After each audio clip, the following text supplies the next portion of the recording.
الشیطان الرجیم بسم اللہ الرحمن الرحیم اللہم صلی وسلم علی سیدنا محمد وسلم۔ کل 2 دن سے جو ہم عقیدہ توحید کے حوالے سے گفتگو کر رہے تھے جس کے اندر میں نے یہ عرض کیا کہ ضروری نہیں ہوتا کہ جو ہم دیکھ سکیں اسی کو مانیں گے۔ اللہ نے ہماری دیکھنے کی جو صلاحیت ہے اس کی ایک حد رکھی ہے، اس پر بات ہو رہی تھی۔ اب جو بات کا میں رخ دوسری طرف کرنا چاہتا ہوں وہ یہ ہے کہ جیسے ہم 20 چیزیں سائنس کی جو ایجادات ہیں وہ مان لیتے ہیں بغیر دیکھے بغیر سمجھے، ہمیں نہ بھی سمجھ آئے ہم کسی سائنسدان پر اعتبار کرتے ہیں، یقین کرتے ہیں کہ بالکل جی وہ ٹھیک کہہ رہے ہیں، خواہ اس میں مسلمان ہو بندہ یا غیر مسلم، وہ ان کی ہر بات کو صحیح مانتا ہے۔ مثال کے طور پر آج کے جدید دور کے اندر لوگ کہتے ہیں جی بارش فلاں دن ہوگی، کس نے بتایا جی؟ محکمہ موسمیات، یعنی سائنسدان بیٹھے ہیں پیچھے اور وہ اپنے تجربے سے جو موسمیات ہے اس کا بتا دیتے ہیں کہ فلاں دن بارش ہوگی، فلاں دن گرمی ہوگی۔ یہ جو درجہ حرارت بتایا جاتا ہے یہ کسی بندے کو بھی نہیں پتا کہ درجہ حرارت کیا ہے، کیسے یہ ماپا جاتا ہے۔ یہ درجہ حرارت بھی ایک اہل علم بتائے گا، اس کا تعلق کسی بھی شعبے سے ہو، مسلمان ہو یا نہ ہو، ہم اس کی بات کو مان لیں۔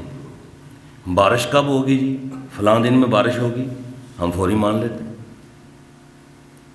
ماں کے پیٹ کے اندر کیا ہے؟ بچہ ہے یا بچی ہے؟ الٹرا ساؤنڈ کرانے کے بعد ہم اس بات پر یقین کر لیتے ہیں۔ اور جس نے الٹرا ساؤنڈ کیا نہ وہ نبی ہے نہ وہ کوئی ولی ہے، اس نے جو بات کی ہم نے اس کی بات کو من وان اس کے تجربے، اس کے علم اور اس کے جو آلات جو اس نے استعمال کیے اس پر ہمیں کامل یقین ہے یا نہیں۔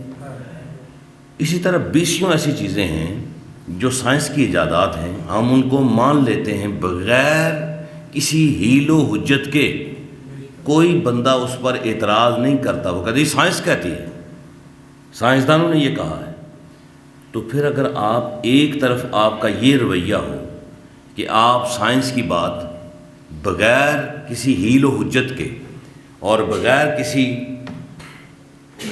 پریشانی کے آپ فوری طور پر قبول کر لیں، اور جب بات آئے قرآن کی یا نبی کی یا اہل اللہ کے لوگوں کی تو پھر اس وقت بندہ کہے کہ جی یہ میں بات نہیں مانتا۔ یہ اس کا دوہرا جو ہے وہ معیار ہے، منافقت پر مبنی معیار ہے، اسلام دشمنی پر مبنی معیار ہے کہ سائنس کی تو ہر بات کو اگر آج ایک بوڑھا آدمی جو بالکل ہی پڑھا لکھا نہیں ہے وہ بھی نوجوان سے پوچھتا ہے کہ یار میں اپنی جو ہے وہ گندم کو میں نے پانی لگانا ہے، میں نے چاولوں کو پانی لگانا ہے، بتاؤ یار بارش کب ہوگی، بارش کب ہو رہی ہے؟ وہ موبائل سے اسے ریسرچ کر کے بتاتا ہے تو وہ یقین کر لیتا ہے، بے شک بعد میں ہو یا اچھا نہ ہو تو کوئی یہ بات نہیں کہتا کہ بڑے جھوٹے نے جی، یہ بھی کوئی بات نہیں کہتا کہ یار کچھ نہیں بس ہو جاتا ہے یار، آگے پیچھے ہو جاتا ہے، لیکن اکثر ان کی باتیں مانی جاتی ہیں۔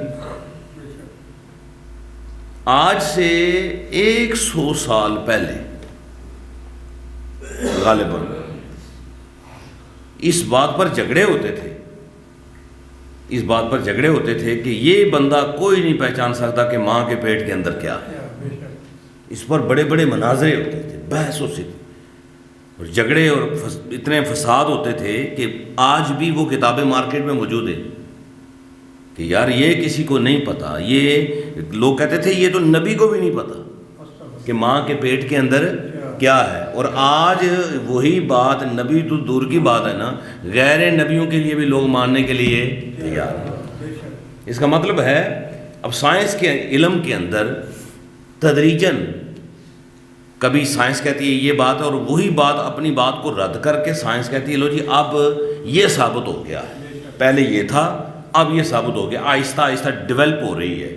قرآن پاک نے جو بات آج سے 1400 سال پہلے کی ہے نا، سائنس نے بے شک انکار بھی کیا کہ یہ ایسا ہو سکتا نہیں، قرآن نے وہی بات کی۔ اور آج 1400 سالوں کے بعد وہ ترقی کرنے کے بعد اس بات کو ماننے پر تیار ہو گئے کہ جی قرآن صحیح کہہ رہا ہے۔ کئی کتابیں چھپی ہیں مارکیٹ میں ہیں جو پہلے لوگوں نے لکھی ہیں اور قرآن پاک کے خلاف لکھ کر قرآن پاک کی غلطیاں نکالنے کی نعوذ باللہ کوشش انہوں نے کی کہ یار یہ بات قرآن میں ہے، ایسا ہو سکتا نہیں، یہ ممکن ہی نہیں ہے۔ اب دیکھیے میں اس پر 2 مثالیں آپ کے سامنے پیش کرتا ہوں۔ ہمارے لیے آج ایمان لانا تو مشکل ہی بات نہیں ہے یار، ہمارے لیے کوئی مشکل بات، مشکل تھی صحابہ کے لیے، صحابہ اکرام کے لیے ایمان لانا مشکل بات تھی، ہمارے لیے مشکل نہیں ہے۔ کیسے کہ صحابہ کے دور میں اگر نبی یہ کہے کہ جی میں یہ فلاں خبر دے سکتا ہوں، میں اتنا جلدی فلاں مقام پر پہنچ سکتا ہوں، تو ان کے لیے یہ ماننا بڑا مشکل تھا، پھر بھی انہوں نے مان لیا، پھر بھی مان لیا۔ ہمارے لیے یہ مشکل ہے۔ دیکھیں نا کوئی بندہ آپ میں سے ابھی جس نے عشاء کی نماز باجماعت پڑھی ہو تو مجھے کہے کان میں کہ جی میں رات کو دبئی گیا ہوا تھا اور میں نے فجر کی پھر جماعت کے ساتھ پڑھی ہے، آپ انکار کریں گے؟ کوئی انکار کرے گا؟ مشکل نہیں ہے، گیا ہوگا۔ اور یہی بات دبئی جتنا سفر حضور کے دور میں اگر کوئی کہے تو عقل میں آنے والی بات نہیں ہے، بالکل ذہن میں آنے والی بات ہی نہیں ہے کہ یار یہ کیسے جا سکتا ہے۔ لیکن صحابہ نے اس دور میں ایسی بات کو مان لیا، بالکل مان لیا۔ انہوں نے کہا جی اللہ کے نبی جو کہہ رہے ہیں وہ بالکل ٹھیک ہے۔ یہ بات ہے کہ ہم سائنسدان کو تو سب کچھ مان لیتے ہیں، اس کے تجربات کو مان لیتے ہیں، اس کے علم کو مان لیتے ہیں، وہ جو تجربہ کرتا ہے، وہ جو ایجادات کرتا ہے اس کو ہم مانتے ہیں۔ لیکن جب قرآن کی باری آتی ہے، نبی کی باری آتی ہے، اہل اللہ کی بات آتی ہے تو ہم کہتے ہیں نہیں جی یہ عقل میں آنے والی بات ہے نہیں ہے۔ دیکھیے یہ اگر یہ عقل میں نہیں آ سکتی تو سائنسدان یہ کہتے ہیں کہ فلاں دن میں بارش ہوگی، وہ کیسے آپ کی عقل میں آ گئی؟ سائنسدان یہ کہتے ہیں کہ ماں کے پیٹ میں بچی بھی ہے اور بچہ جو بھی ہے وہ بتا دیتے ہیں، یعنی کہ انہوں نے الٹرا ساؤنڈ کیا یا کوئی بھی چیز مشین لگا کے انہوں نے دیکھ لیا، پہچان لیا۔ تو اگر یہی طاقت اللہ بغیر الٹرا ساؤنڈ مشین کے کسی اپنے پیارے نبی کو دے دے، کسی کا جو ہے وہ اعتراض ہو سکتا ہے؟ اعتراض ہونا بھی نہیں چاہیے۔ اللہ غیر مسلم کو اگر یہ طاقت دے رہا ہے تو اپنے نبی کو اگر دے دیتا ہے تو اس میں کوئی حرج والی بات ہے نہیں ہے۔ دیکھیے اللہ نے یہ جتنی بھی طاقت ہے، یہ جو علم ہے، سائنس کا علم ہے، جتنا بھی علم ہے، یہ اللہ نے اللہ کی عطا سے، جتنے بھی سائنسدان ترقی کرتے ہیں، مسلم ہوں غیر مسلم ہوں جو بھی، وہ اللہ کی عطا سے ہی ترقی کرتے ہیں۔ لیکن یہ ترقی کر کر کے اپنی ترقی کی معراج کو بھی پہنچ جائے نا تو اللہ نے اس سے آگے بھی کچھ رکھا ہے، اس سے آگے بھی کچھ ہے، اور جو اس سے آگے ہے نا وہ اللہ اپنے خاص بندوں کو عطا فرماتا ہے۔ اب میں 2 مثالیں دے کر بات کو ختم کرتا ہوں۔ آپ الٹرا ساؤنڈ مشین لگاتے ہیں ماں کے پیٹ پر، یا اگر بندہ کو الٹرا ساؤنڈ کراتا ہے، مثال کو مثانے کا کروا دیا اس نے، گردے کا کروا دیا، پھیپھڑوں کا کروا دیا، تو الٹرا ساؤنڈ مشین لگتی ہے اور ٹی وی اسکرین پر اس کی جو ہے وہ پکچر آ جاتی ہے، اور وہاں سے ڈاکٹر جو ہے وہ سمجھ جاتا ہے اس کو فلاں بیماری ہے، اس کے پتے میں پتھری ہے، اس کے گردے میں پتھری ہے، وہ ہر چیز نظر آ جاتی ہے۔ ویسے اگر اس کے پیٹ پر نظر ڈاکٹر دوڑائے تو نظر کچھ بھی نہیں آئے گا، بالکل نہیں پہچان سکے گا۔ لیکن جب وہ مشین لگائے گا، اس کا مطلب اس کا جو علم ہے وہ محتاج ہے مشین کا، آلے کا محتاج، وہ آلہ لگائے گا اس کو سمجھ آ جائے گی۔ آلے کا محتاج ہونے کے لیے اسے آلہ لگانا پڑے گا، بغیر آلے کے اسے پتہ چلے گا نہیں۔ اللہ اپنے نبیوں کو بغیر ان ذریعوں سے، ان ذریعوں کے بغیر، اس نظر کے اندر اتنی طاقت رکھ لیتا ہے کہ جب وہ دیکھتے ہیں تو انہیں پتہ چل جاتا ہے اس کے اندر کیا ہے۔ اسی نظر کے اندر طاقت ہے۔ دیکھیں نا ہماری نظر کی، کل میں نے بتایا ایک حد ہے، اور اسی کو اللہ اگر بڑھانا چاہے تو حدیث پاک کے اندر آتا ہے اتقو، ڈرو، فراست المؤمن، مومن کی نظر سے، فإنہ ينظر من نور اللہ، کہ وہ اللہ کے نور سے دیکھتا ہے، وہ اللہ کے نور سے دیکھتا ہے۔ مثلا نظر وہی ہے آپ کی اور ایک سائنسدان کی نظر میں زمین آسمان کا فرق ہے، اور ایک سائنسدان کی نظر جو ہے وہ آلے اور کسی بھی جو ایجادات ہیں ان کی مرہون منت ہے، اس کے بغیر وہ دیکھ نہیں سکتی. اور یہی طاقت اگر اللہ تعالیٰ جو سائنسدان کو دے رہا ہے کہ وہ کسی ذریعے سے پہچان جائے، اگر وہ اپنے نبی کو عطا فرما دے تو یہ نہ شرک ہے، نہ کفر ہے، نہ ماورائے عقل بات ہے. اگر ماورائے عقل بات ہے تو ہمیں جو پیچھے اور چیزیں ہیں ان کا بھی انکار کر دینا چاہیے.